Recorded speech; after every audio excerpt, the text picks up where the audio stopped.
এই মুহূর্তে গৃহযুদ্ধের মুখে বাংলাদেশ। এরপরেও কেন ঘুমিয়ে রয়েছেন মোহাম্মদ ইউনূস? সেখানকার সেনা প্রধানই বা কেন এখন বেপাত্তা?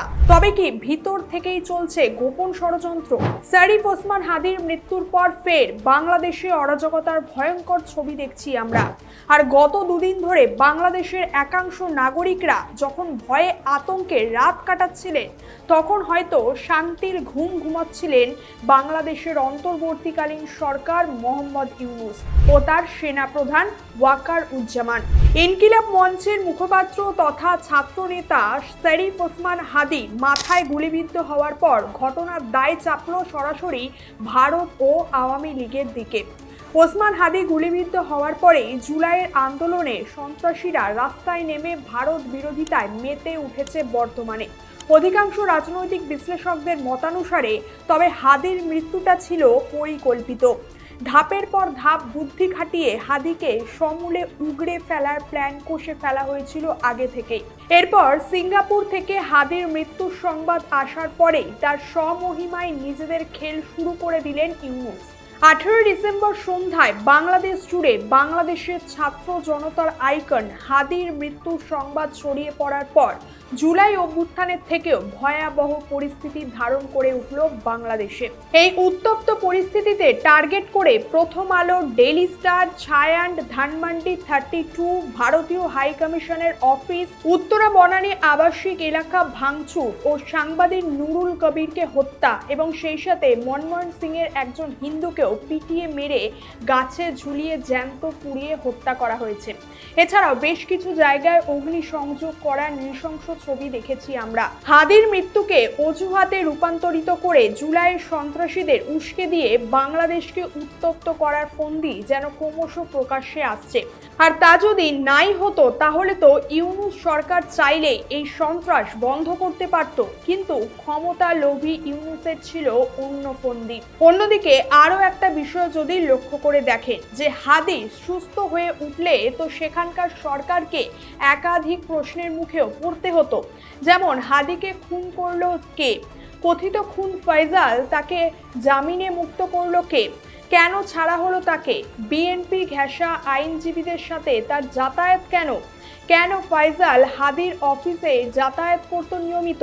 কিন্তু হাদির মৃত্যুর এইসব প্রশ্নকেই যেন ধামা চাপা দিয়ে দিল।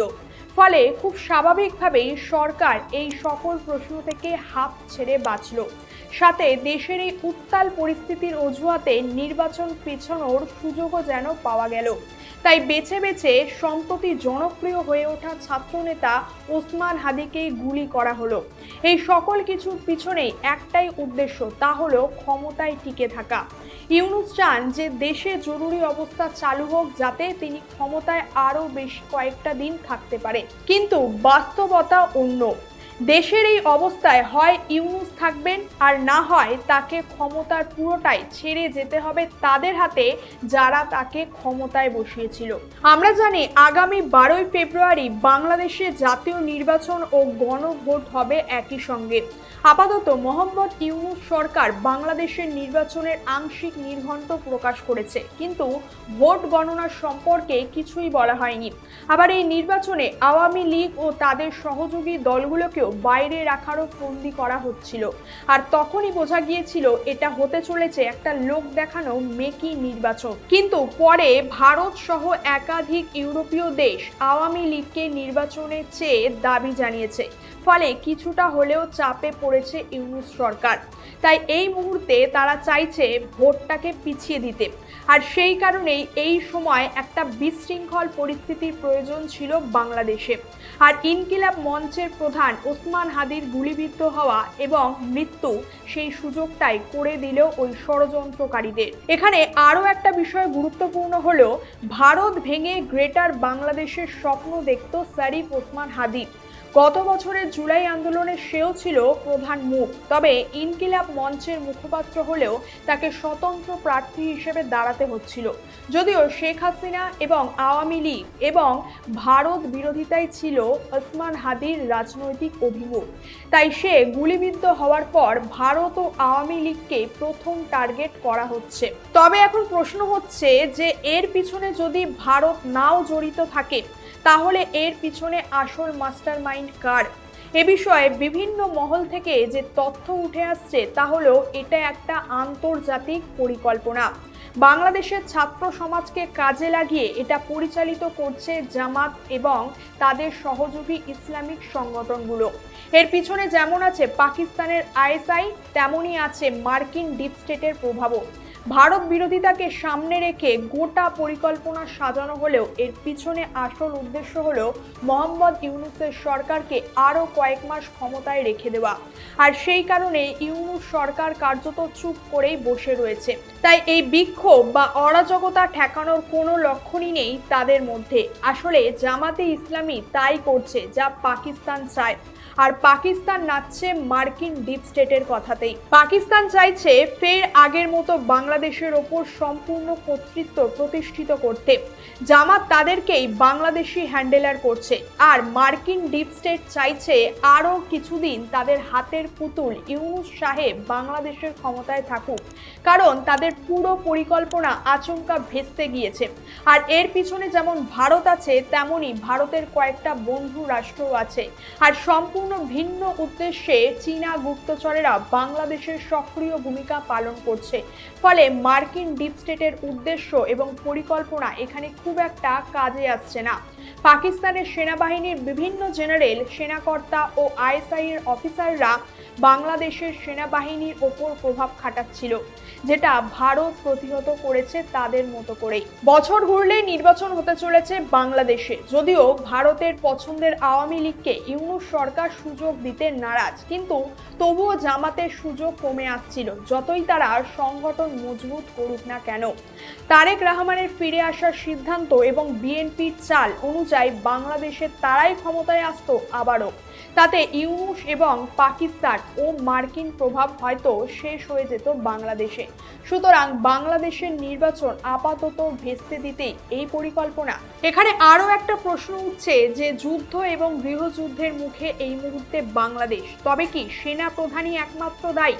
তার কারণ 5ই আগস্ট সেনা প্রধান প্রকাশ্যে ঘোষণা করেছিলেন যে তিনি সব দায়িত্ব নিচ্ছেন। এরপর সেই বক্তব্য অনুযায়ী অনেকেই ভেবেছিলেন যে রাজনৈতিক অস্থিরতা ও সহিংসতা নিয়ন্ত্রণে আসবে বাংলাদেশে, কিন্তু বাস্তবে দেখা যাচ্ছে তারপর থেকেই যেন সেখানে মব খুন, চাঁদাবাজি ও অরাজকতা বেড়েই চলেছে। সেখানে সেনাবাহিনীর উপস্থিতি থাকা সত্ত্বেও আইন শৃঙ্খলা পরিস্থিতি তো নিয়ন্ত্রণে আসেইনি, বরং বেড়ে গিয়েছে। সেনাপ্রধান চাইলেই আইন শৃঙ্খলা এই অবনতি রুখতে পারতেন। তিনি যদি দেশপ্রেমিক হতেন তাহলে নরমে অথবা গরমে তিনি এই জুলাই যোদ্ধাদের মত ঠেকাতে পারতেন। প্রয়োজনে তিনি অক্ষমতা হাতে নিয়ে ভোট করিয়ে ক্ষমতার হস্তান্তরও করতে পারতেন, কিন্তু তিনি তা করেননি। তবে এর পিছনের কারণ তো একদিন না একদিন সামনে আসবে, আর ততদিনে বাংলাদেশের শুধু গৃহযুদ্ধ নয়, একটা মহাযুদ্ধের সম্মুখীনও হতে পারে। তার কারণ যেভাবে বাংলাদেশ ভারতকে ক্রমশ উত্তেজিত করছে এবং সরাসরি যুদ্ধের আহ্বান করছে, তাতে কতদিন ভারত সংযম দেখাতে পারবে তা বলা মুশকিল। তবে সব দিক বিচার করে ভারত পাকিস্তান এবং বাংলাদেশ সীমান্তে বাড়তি সতর্কতা নিয়েছে, যাতে যে কোনো পরিস্থিতিকে সামাল দেওয়া যায়। তবে ভারতের সঙ্গে যুদ্ধ না হলেও গৃহযুদ্ধের পথে বাংলাদেশ তা বলার অপেক্ষা রাখে না। তারা নিজেদের দেশেরই সেই সব সংবাদ মাধ্যমে আগুন লাগিয়ে দিচ্ছে যে সংবাদ মাধ্যমগুলো জুলাই আন্দোলনে তাদের সমর্থন করেছিল। হাদির মৃত্যুর জন্য ভারতের দিকে আঙুল তুলছে তারা, আর সেই হাদি শুধু ভারত বা আওয়ামী লীগকেই নয়, বিএনপি, জামাত এবং এনসিপিকেও তীব্র সমালোচনা করত। এখানে পরিষ্কার বোঝাই যাচ্ছে যে ভারতের বিরুদ্ধে ক্ষোভ দেখিয়ে আসল ঘটনা যারা ঘটিয়েছে তারা মানুষের মনে বিদ্বেষ তৈরি করে ঘটনার মোড়কে যেন অন্যদিকে ঘুরিয়ে দিচ্ছে। এই মুহূর্তে এই নিয়ে আন্তর্জাতিক মহলও বেশ উদ্বিগ্ন। অন্যদিকে জাতিসংঘ শান্তিপূর্ণ সমাধানের আহ্বান জানিয়েছে এবং আলোচনার মাধ্যমে সংকট নিরসনের প্রস্তাবও দিয়েছে। প্রতিবেশী দেশগুলো বলছে বাংলাদেশের অস্থিতিশীলতা পুরো অঞ্চলের নিরাপত্তাকে হুমকির মুখে ফেলতে পারে। অর্থনীতিতেও এর ভয়াবহ প্রভাব পড়ছে। শেয়ার বাজারে ধস নেমেছে, বিদেশি বিনিয়োগকারীরা অর্থ তুলে নিচ্ছে, আর রপ্তানি কার্যক্রম স্থবির হয়ে গিয়েছে। দেশের মুদ্রার মানও কমে গেছে, ফলে সাধারণ মানুষের জীবনযাত্রার ব্যয় বেড়ে গিয়েছে। আর এখানে সবচেয়ে উদ্বেগজনক বিষয় হলো সেখানকার সেনাপ্রধানকে এখন আর খুঁজেই পাওয়া যাচ্ছে না। দায়িত্ব নেওয়ার ঘোষণার পরও তার নীরবতা এবং অনুপস্থিতি জনগণের মধ্যে আরও যেন অনিশ্চয়তা তৈরি করেছে। বিশ্লেষকরা সতর্ক করছেন, যদি এই পরিস্থিতির দ্রুত সমাধান না হয় তবে এই অরাজকতা আরও বড় গৃহযুদ্ধের রূপ নিতে পারে, আর তাতে সমগ্র বাংলাদেশ আরও গভীর সংকটে নিমজ্জিত হতে পারে। আজকের আলোচনার বিষয় এখানেই শেষ করছি। এ বিষয়ে আপনার মতামত জানান কমেন্ট করে। আর এই ধরনের বিভিন্ন তথ্য নিয়ে বিস্তারিত আলোচনার ভিডিও পেতে এবং ইন্টারন্যাশনাল রিলেশন নিয়ে সহজ ব্যাখ্যা পেতে আমাদের চ্যানেলটিকে অবশ্যই সাবস্ক্রাইব করবেন। দেখা হচ্ছে পরের কোনো একটি ভিডিওতে। ধন্যবাদ, সকলে ভালো থাকবেন।